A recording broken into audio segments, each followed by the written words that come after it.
안녕하세요. 안녕하세요. 네, 여러분들 만나게 돼서 너무 반갑고요.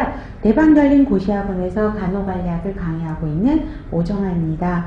자, 이번 강의 시간부터는 이제 8급 간호직 시험에 출제되었던 간호관리 기출문제를 중심으로 진행을 할 예정인데요. 각각의 단원별로 한 2010년에서 2016년도 서울과 지방에서 출제되었던 최신 기출문제를 중심으로 정리를 하였고요.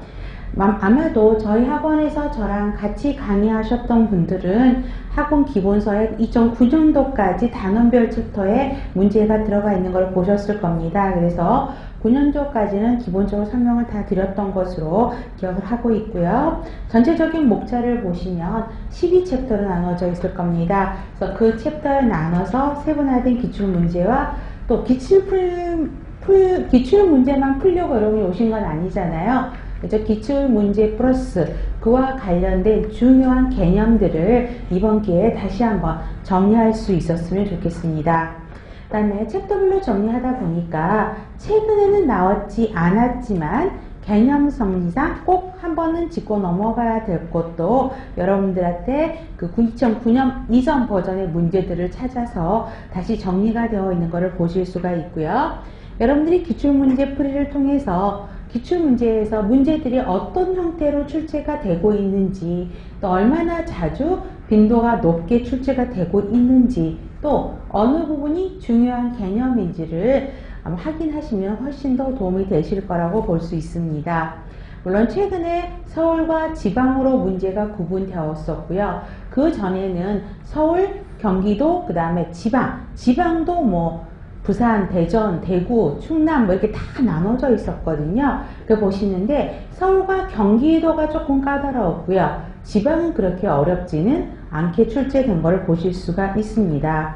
그래서 단순한 개념들로 기출문제들은 많이 나와요. 그래서 여러분들이 공부하시다 보면 제가 수업 시간에도 항상 말을 했지만 20문제 중에서 17문제는 거의 대부분이 많이 맞추세요. 근데 약간 까다롭게 나오는 게 한 두세 문제 정도. 그래서 여러분들이 기출문제를 푸시다 보면 굉장히 쉽구나 라는 생각들을 하게 되세요. 그래서 여러분들이 하나 오류에 빠지게 됩니다. 왜요? 이렇게 시험이 쉬웠나? 굉장히 쉽구나. 이 정도면 되겠구나 라고 하는 방심을 하게 됩니다. 특히 서울시에서는 서울시를 공부하시는 분들은 가장 어려운 게 생물이죠. 상대적으로 점수를 고득점을 취할 수 있는 게 간호관리예요. 그래서 간호관리에서 점수를 조금 저장을 해주시는 게 고득점을 맞아서 저장을 해주시는 게 훨씬 여러분들한테 점수에 도움이 되실 거고요. 그 다음에 물론 지방을 보시는 선생님들도 계세요. 그래서 지방 보시는 거는 5과목이기 때문에 좀 양이 많죠. 5과목 공부해야 되는 거. 그렇지만 간호관리는 상대적으로 훨씬 점수를 쉽게 얻을 수 있는 과목이에요. 그래서 우리의 목표는 간호관리를 고득점으로 설치한다. 이왕이면 100점이면 좋겠죠. 그렇죠? 그렇게 하시면 좋을 것 같습니다. 자, 여러분들이 지금쯤 여러분들은 이제 한 번 이상 기본적인 개념 정리는 다 하셨을 거라고 생각이 돼요. 전체적인 내용에 대한 셋업들은 다 다지셨을 거라고 생각이 듭니다. 그래서 문제를 풀어보는데 혹시 그렇게 셋업이 안 되신 분들은 문제풀이를 하셔도 크게 도움이 되지는 않습니다. 한 번 정도 정리하시는 분들은요 오히려 오답으로 갈 확률이 많아요. 왜 그럴까요? 그냥 한 번 읽고 끝. 이 정도면 되겠다. 근데 막상 시험 문제는 확실하게 개념을 정립하지 않으면 바로 오답으로 갈 수 있는 문제들이 생각보다 많아요. 그래서 여러분들 최소 2번 이상은 기본 개념을 정리를 하시고 기출문제를 푸셨으면 좋겠습니다. 그래서 문제를 풀면서 틀린 문제는 다시 한번 기본 개념 다지기를 하시는 게 정말 좋습니다. 자, 수업은 3시간씩 4회, 그래서 총 12시간으로 이루어지게 됩니다. 그래서 수업 시간에 여러분들이 책에, 여러분들 기본서에 있는 내용들에 다 있는 내용이긴 하지만 다시 한번 중요한 내용들은 유인물로 정리해서 여러분들에게 드렸을 겁니다. 또 인강에 참여하고 계신 선생님들은 자료실에 유인물들 올려져 있으니까 수업 시작 전에 유인물 다운받으셔서 같이 수업에 참여하시면 되겠습니다. 자, 우리가 지금까지는 이제 사전 기초 작업을 한 거죠. 그래서 합격이라는 가장 큰 목표를 달성하기 위해서 이제 실전의 첫 걸음이라고 생각이 들어요. 그래서 여러분들이 또 새롭게 마음을 다 잡으셔서 시작했으면 좋겠습니다. 이미 여러분들 제 수업 따라올 준비되어 있으시죠? 네, 좋습니다. 자, 먼저 여러분들 전체적인 목차를 한번 봐보세요. 그래서 토탈 12개의 목차로 나와져 있는데요. 항상 수업 그 각각의 목차를 시작하기 전에 중요 개념들을 다시 한번 전체적으로 정리를 할 거예요. 근데 문제풀이 하면서 자세하게 들어갈 거고요. 우리 간호관리 기본서에 나왔던 전체적인 흐름 있죠. 그 흐름을 다시 한번 여러분들이 이해하셨는데 도움이 되실 거예요. 자, 우리가 첫 번째 2페이지 보세요. 이제 간호관리학의 이해라고 여러분들이 들어가 있는데, 자, 우리 간호관리의 이해에서 생각나는 전체 개념들이 뭐가 있을까요? 그렇죠. 간호관리니까 관리가 무엇이냐 이거부터 나오죠. 그죠? 그 다음에 또 뭐가 나와요? 그럼 간호관리는 무엇이냐는 거죠. 그래서 관리의 특성, 뭐 관리의 학문적인 특성, 뭐 이런 것들이 다 나올 겁니다. 그렇죠? 그 다음에 또 나왔던 게 뭐예요? 간호관리를 왜 하는 거죠? 관리든 간호관리를 왜 하는 거죠? 조직의 생산성을 올리는 거죠. 그렇죠? 그렇기 때문에 시험 문제에서는 뭐가 나와요? 생산성과 관련돼서 생각나는 단어들, 그렇죠? 효과성과 그다음에 효율성이 나오게 됩니다.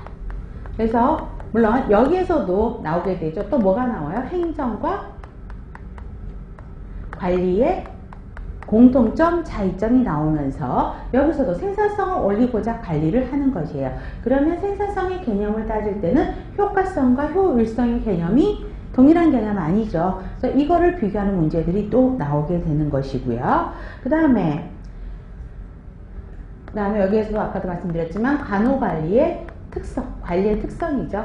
특성, 그 다음에 왜 간호관리가 중요하냐라는 것들이 나오게 되죠.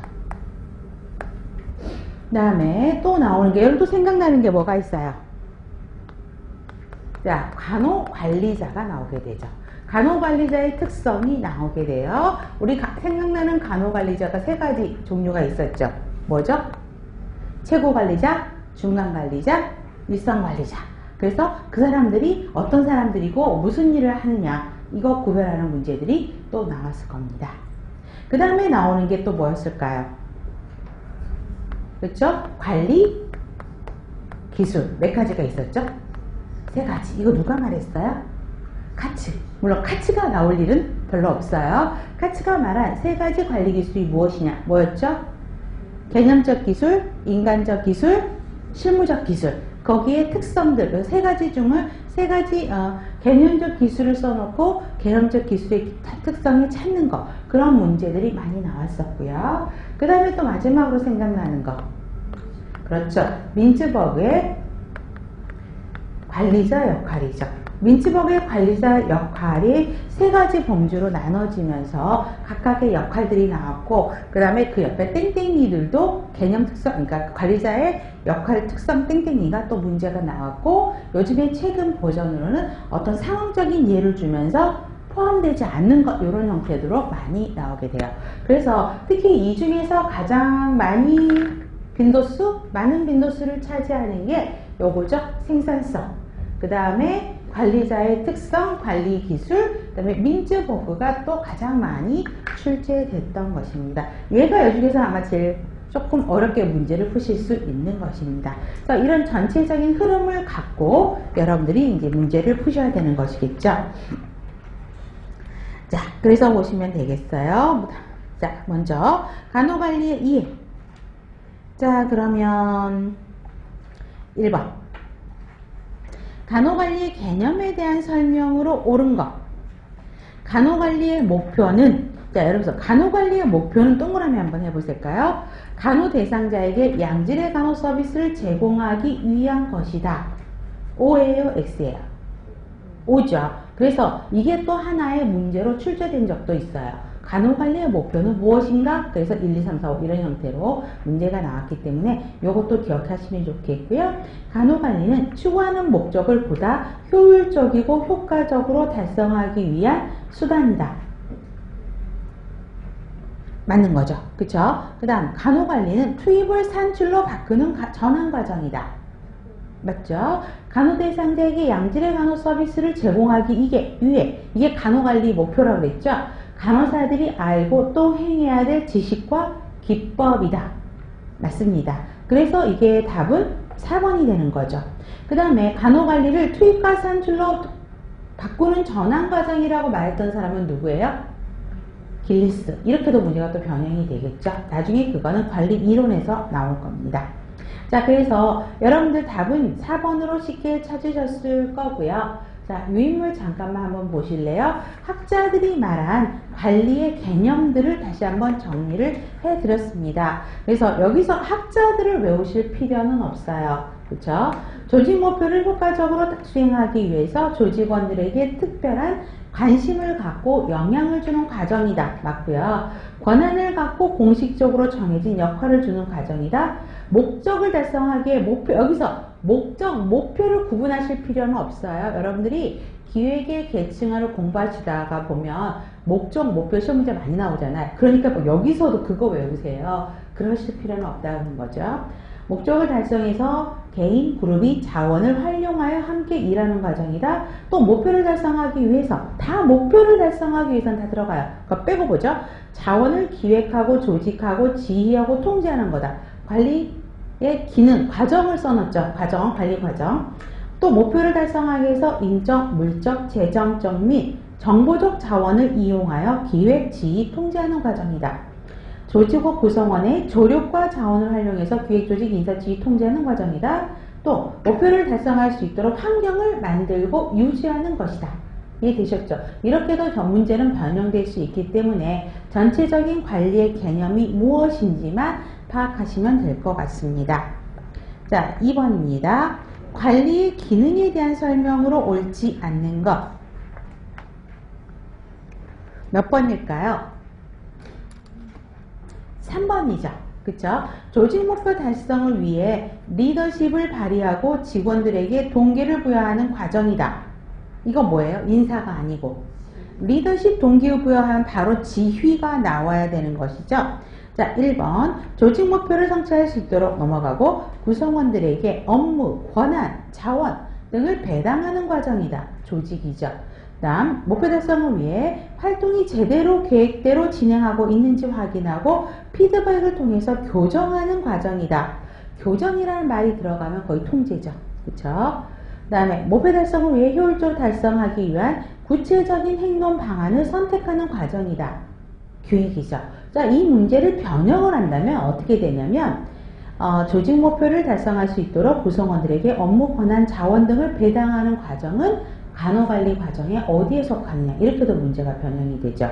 그래서 조직, 그러니까 통제도 그 옆에 긴 내용 설명이 있죠. 그거를 주고 답을 통제로도 요구하는 문제들이 굉장히 많고요. 그 다음에 기획도 마찬가지예요. 그래서 답을 조직이냐, 통제냐, 기획이냐 라고 하면서 문제를 길게 나오는 것들이 지방에서 나왔던 기출 문제들이에요. 그래서 여러분들이 그 정의들을 꼭 기억을 하셔야 되겠죠. 답은 3번이고요. 자, 유인물의 간호관리 기능들을 다 정리를 해드렸습니다. 이게 하나하나의 문제가 될 수 있죠.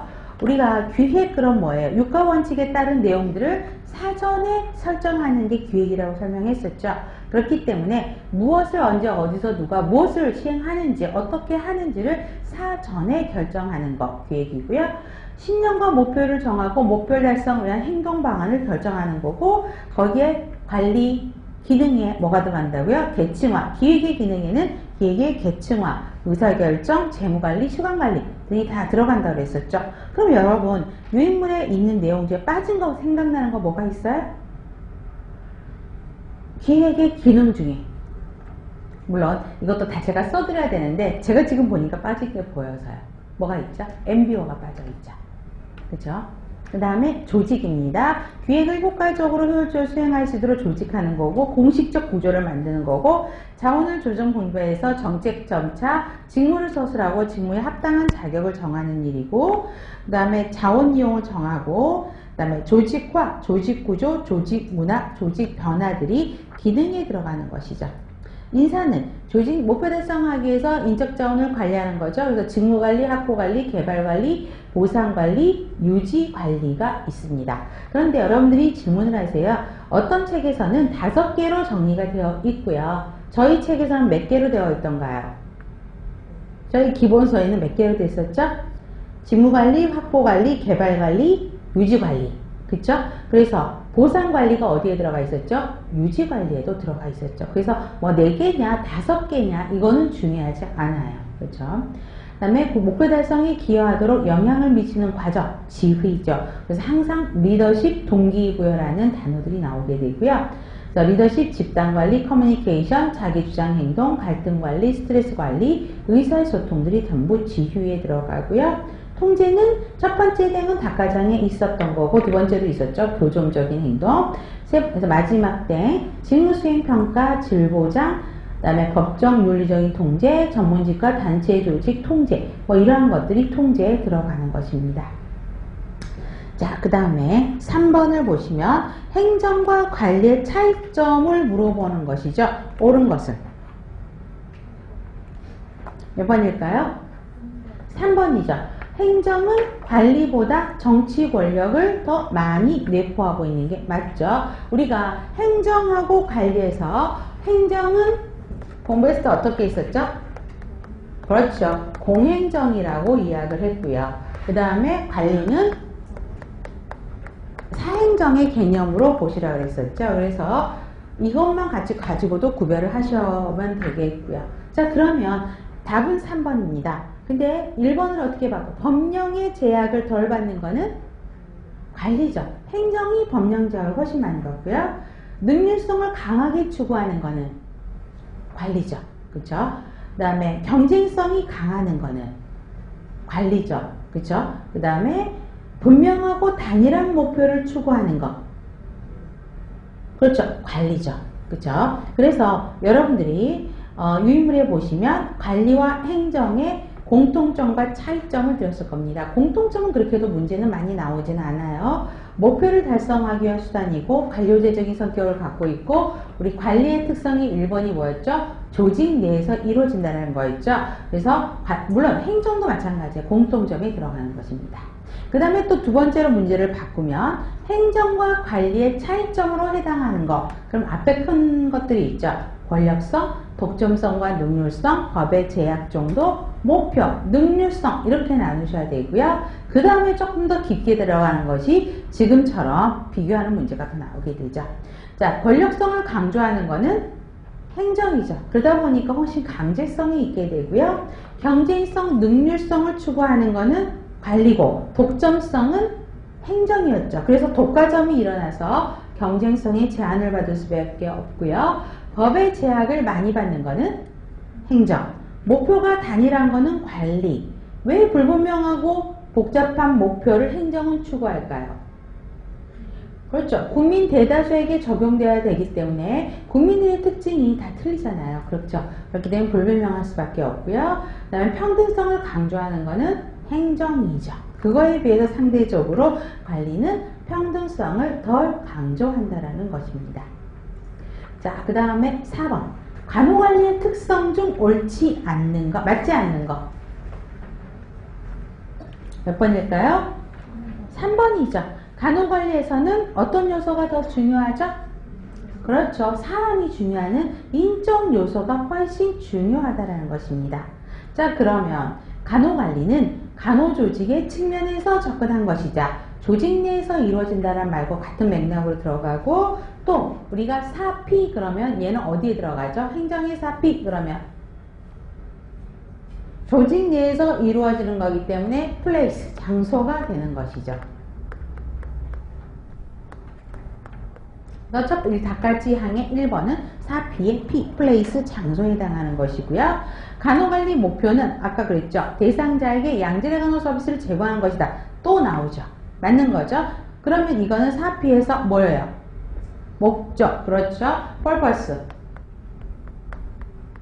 그래서 목적. 그래서 관리의 특성이 뭐였어요? 목적 지향적이다 라고 설명이 됐었죠.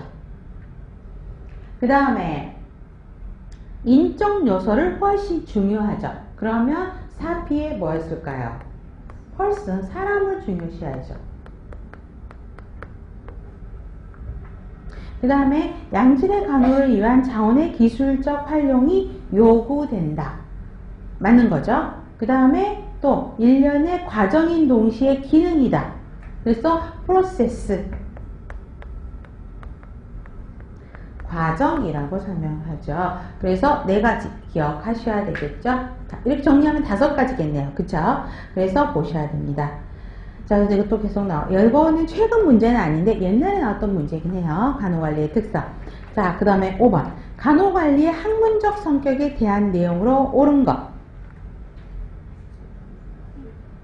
5번이죠. 그쵸? 인간의 행위를 여러 학문으로부터 통합한 통합과학적인 과정의 학문이다. 그래서 간호관리는 관리학, 경영학, 행정학, 심리학, 교육학 이런 데서 사람을 다루기 때문에 여러 가지 학문에서 종합과학적인 방법에서 접근한 것이죠. 그래서 가번 맞고요.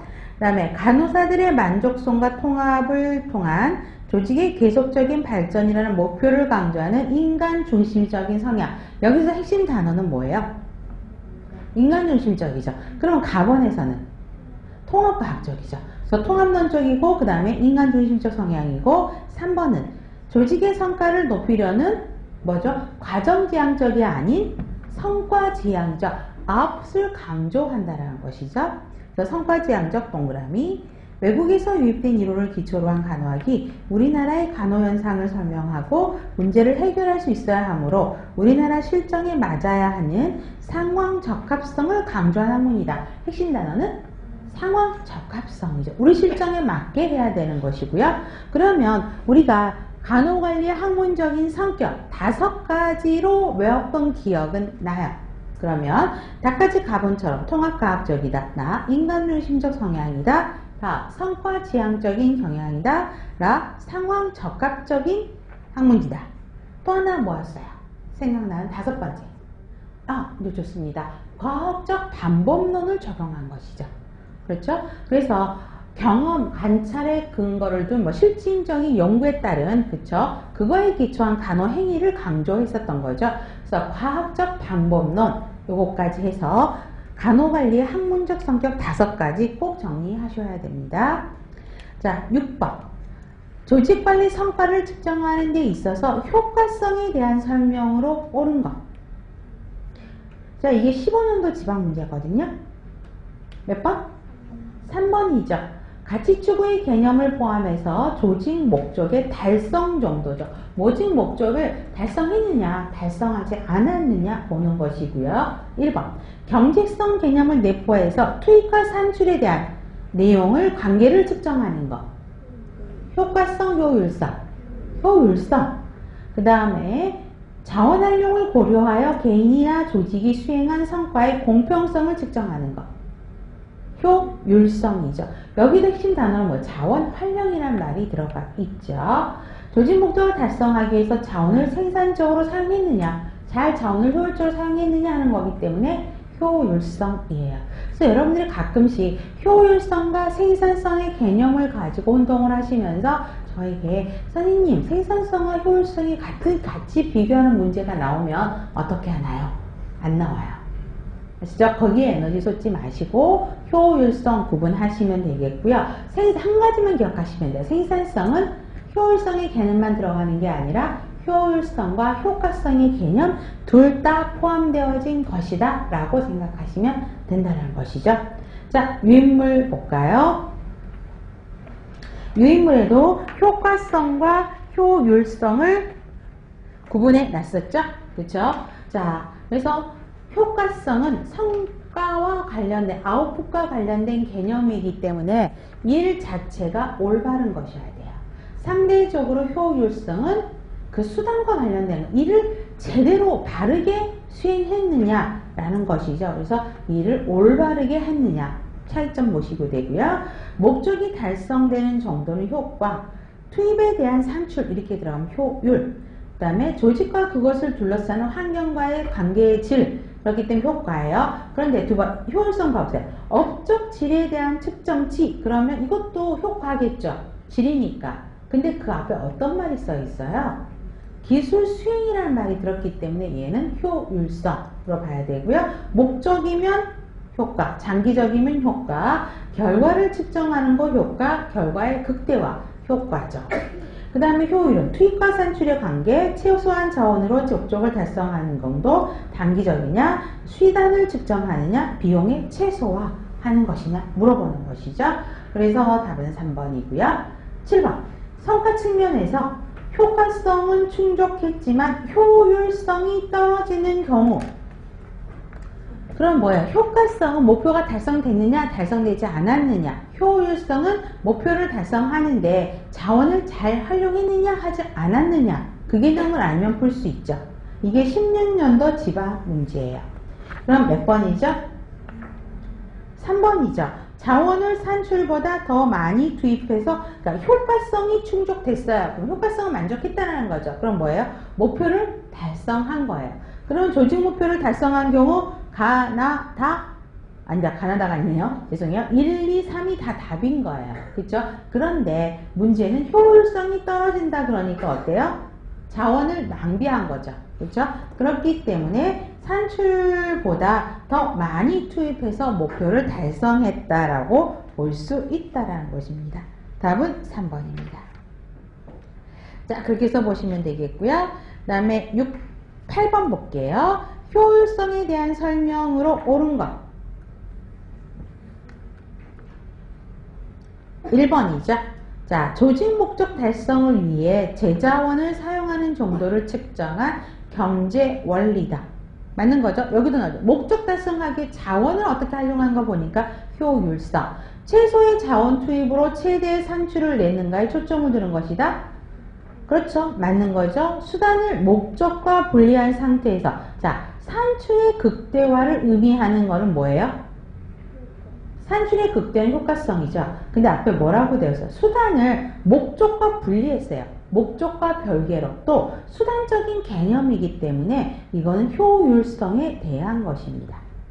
실제 산출이 당초 목적을 얼마나 충족시킨지 의미하는 동태적, 사회적, 목적적인 개념이다. 그러면 얘는 효과성이에요. 그러면 효율성으로 문제는 효율성이잖아요. 그러면 라번을 효율성으로 바꾸면 어떻게 할까요? 동태적, 사회적, 목적적이다 개념이 효과성이라면 효율성은 동태적 반대말이 무슨 말이죠? 정태적이죠. 그 다음에 하나만 쓰세요. 아까 답원의 수단적인 개념이다 이 말도 있잖아요. 그렇기 때문에 정태적이고 경제적인 개념, 그 다음에 수단적인 개념이에요. 효율성으로 바꾸고자 한다면 정태적, 경제적, 수단적 개념. 상대적으로 효과성은 동태적, 사회적, 목적적 개념인 것입니다. 자, 그렇게 해서 보시면 되겠고요. 다음에 A병원의 B 간호부장은 의료기관 서비스 평가를 앞두고 질 향상을 위해 성과급 제도를 도입했어요. 동시에 간호 인력을 재배치했어요. 간호관리자 역할 중 어떤 역할을 수행한 것인가? 자, 그러면 우리 민츠버그를 다시 한번 정리를 하고 넘어갈까요? 자, 민츠버그가 말한 관리자의 역할, 유인물 한번 보세요. 세 가지 역할이 있었죠. 첫 번째가 뭐였죠? 대인관계적 역할. 그래서 세 가지 뭐였을까요? 대표자, 그렇죠. 대지섭이죠. 대표자, 그 다음에 지도자, 섭외자. 이거 구별하셔야 되고요. 그 다음에 두 번째는 뭐죠? 두 번째 나누는 거는 정보적인 역할이죠. 그래서 정보적인 역할에는 세 가지가, 대인관계 역할도 세 가지가 들어가고, 정보적인 역할, 뭐였었죠? 모니터 역할, 자료 수집자 역할, 그 다음에 또, 그렇죠. 정보 전달자의 역할, 또, 대변인의 역할, 그렇죠? 그 다음에 세 번째는 뭐였죠? 의사결정자의 역할. 의사결정자의 역할은 몇 가지가 있었죠? 네 가지. 그래서 그 네 가지에 뭐였어요? 그렇죠. 기업가의 역할, 그 다음에 문제 해결자의 역할, 그 다음에 중재자의 역할,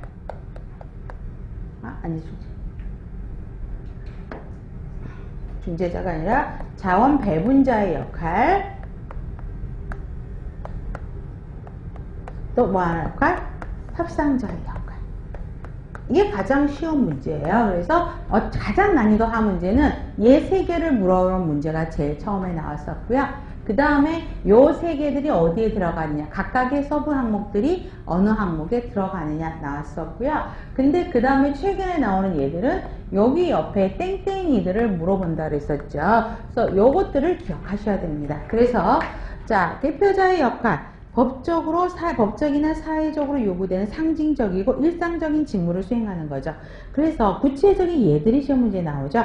의식 행사를 주관하고 공적 내방객을 접견하고 서류에 사인하는 것들이 나오는 것입니다. 그 다음에 지도자의 역할은 부하 구성원들에게 동기 유발하고 그 다음에 구성원들을 채용하고 훈련을 담당하는 역할이죠. 그래서 구성원들의 동기부여, 채용, 교육, 훈련, 그 다음에 지침 지시, 승진 보상, 제재 등을 가하는 역할. 섭외자는 네트워크를 유지해준 사람이에요. 그래서 외부 관계자와 네트워크 정보 유지를 할 수 있는 상호작용을 하는 것이고요. 모니터는 다른 말로 하면 자료 수집자 역할이죠. 그다음 정보 탐색 획득하고요. 정보를 받은 모든 메일을 관리하고 관련자들을 관리하는 거.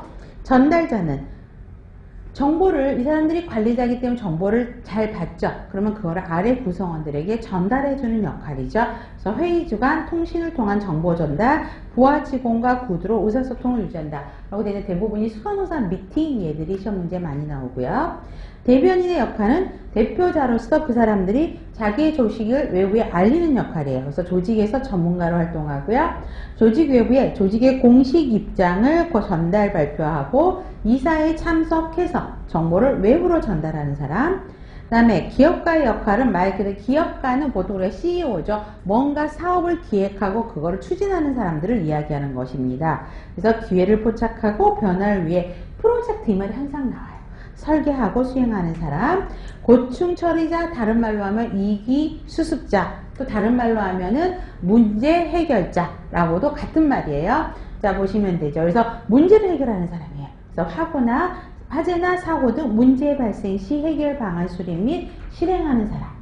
자원 분배자는 조직의 목표를 달성하기 위해서 모든 자원이 빠지지 않게 골고루 배포되었는지를 보는 거죠.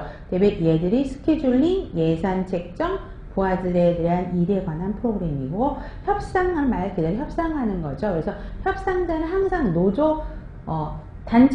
특히 노사협정이라는 말이 항상 들어가는 문제입니다. 자, 그러면 보세요. 자, 9번 문제는요. 자, 보시면 A병원의 B 간호부장은 의료기관 서비스 평가를 두고 질평가를 위해 성과급제를 도입함과 동시에 간호인력을 재배치했어요. 이는 간호관리자 역할 중 어떤 역할? 이게 신림도 서울시 문제였어요. 자, 그러면 그렇죠. 의사결정자의 역할이죠. 그럼 우리가 의사결정자의 역할이 4개였잖아요. 그러면 지금 문제에서 이 4가지 역할을 찾아보자고요. 자, 그러면 자, 그쵸? 질평가를 위해, 간호의 질 향상을 위해 서비스 평가 때문에 질 향상을 이라고 하는 문제를 해결하는 거기 때문에 어때요? 문제 해결자의 역할이죠. 그 내용은. 그 다음에 성과급제를 도입했어요. 성과에 따른 급여를 제도하는 정책을 도입했어요. 그럼 이건 무슨 역할? 기업가의 역할. 간호 인력이 빠지지 않도록 재배치했어요. 자원 분배자의 역할. 그래서 지금처럼 문제 해결자, 그 다음에 기업가의 역할, 자원 배분자의 역할을 포함하는 건 뭐라고요? 의사 결정자의 역할이에요. 그죠? 그래서 문제는 이렇게 쉽게 나오고, 또 이걸 변형을 한번 해볼까요? 그럼 닭가지 항에다가 이렇게 써놓은 거죠. 기업가, 문제 해결자, 자원 배분자, 그 다음에 여기서 하나 아무거나 선택해가지고 이 8번, 그러니까 8번이 아니라 9번이에요. 9번 문제에 그 민츠버그가 말한 관리자의 역할에 해당하지 않는 것은, 그렇게도 문제를 낼 수 있겠죠. 그죠? 보시면 이 세 가지를 합치니까 의사결정자의 역할이고요. 자, 그 다음에 그래서 여러분들이 그런 문제 보시면 되겠고, 10번. 자, 10번도요 15년도 서울시 문제예요. 자, A 간호사는 장기이식 병동의 간호단위 관리자로 며칠 전에 실시한 간이식의 최신 직영 보수 교육을 통해 알게 된 최신 정보를 병동 간호사들에게 알려줬어요. 또한 간이식실의 리모델링을 위해 타병원 사례에 벤치마킹하고 이를 도입하고자 기획하고 있어요. 역할에서 제외되는 것. 자, 장기이식 병동의 간호단위 관리자, 그럼 무슨 역할? 대표자의 역할이죠. 그 다음에 최신 직영 보수 교육을 통해서 알게 된 정보를 병동 간호사들한테 알려줬대요. 그럼 무슨 역할? 전달자의 역할. 또 간이식실의 리모델링을 위해서 타 병원의 사례를 벤치마킹하고 이를 기획하고 있다. 기업가의 역할이죠. 그러니까 섭외자가 빠지는 거죠. 자, 그러면 11번에 보세요. 민츠버그가 제시한 관리자의 의사결정자 역할에 속하는 것. 의사결정자 물어보는 거죠. 그러면 의사결정자 사실은 이 셋 중에 제일 빈도가 높아요. 그러면 요 네 가지 옆에 땡땡이들이 들어가 있다고 생각하시면 돼요. 자, 그러면 조직 구성원을 동기유발하고 인사와 관련된 사항을 결정하는 거는 지도자의 역할. 그럼 지도자는 무슨 역할? 대인관계적 역할이죠. 그 다음 조직과 환경에서 기회를 찾고 변화를 있게 할 수 있는 사업을 결정하고 추진하는 것. 기업가의 역할. 그러면 이게 의사결정자 역할이죠. 답은 2번이에요. 법적이고 사회적으로 요구되는 상징적이고 일상적인 의무를 결정하고 수행하는 것. 대인관계 역할에서 대표자의 역할. 외부 사람들에게 조직의 계획, 정책, 활동, 결과 등에 대해서 그 결정을 알리는 역할. 정보적인 역할에서 대변인의 역할이죠. 이것도 14년도 지방 문제예요. 12번 관리자의 역할 중 상관 부하 직원들과 함께 일할 뿐 아니라 타 부서나 외부인과 교류를 관리하는 역할. 섭외자의 역할이죠. 그 다음에 이게 12년도 지방에 나왔잖아요. 그쵸? 근데 12년도 서울시 문제는 또 뭐라고 나왔냐면 상사, 동종 같은 말이에요. 문제 같이 보세요. 12번 문제를 같이 보면서 제 문제를 들으세요. 상사 또는 동료 직원들과 관계를 유지하면서 외부 부서와 상호관계를 유지하는 역할은 무엇인가? 아주 비슷하게 나왔어요. 지방과 서울이. 그것도 답은 섭외자의 역할이었어요. 섭외자를 여러분들이 은근히 이 섭외자를 참 어려워하세요. 그래서 섭외자는 명확하게 개념 정의해 놓는다. 보시면 좋겠고요. 그래서 12번 문제는 12년 지방과 비슷하게 서울시도 섭외자로 답을 유도하는 문제가 나왔다는 것입니다. 13번 관리자 역할에 대한 설명으로 맞는 것. 자, 1번 조직이 기대하지 않았던 어려움에 당면했을 때 올바른 행동을 수행하는 것. 1번 고충처리자 맞죠? 다른 말로 하면 문제 해결자, 위기수습자. 그쵸? 중요한 협상에서 조직을 대표한다. 자, 이 문장을 보면 여러분 대표자의 역할이에요? 협상자의 역할이에요? 앞에 협상이라는 말이 들어갔죠? 그래서 대표자로 가시면 안 된다고요. 협상자의 역할이에요. 조직과 환경에서 기회를 찾고 변화를 위한 사업을 추진한다? 기업가. 다양하고 특정한 정보를 조직과 환경에서 찾는다가 핵심이죠? 그럼 모니터 역할. 부하 직원들을 동기유발하고 직원의 체험과 훈련을 담당하는 것. 지도자의 역할. 답은 1번이에요.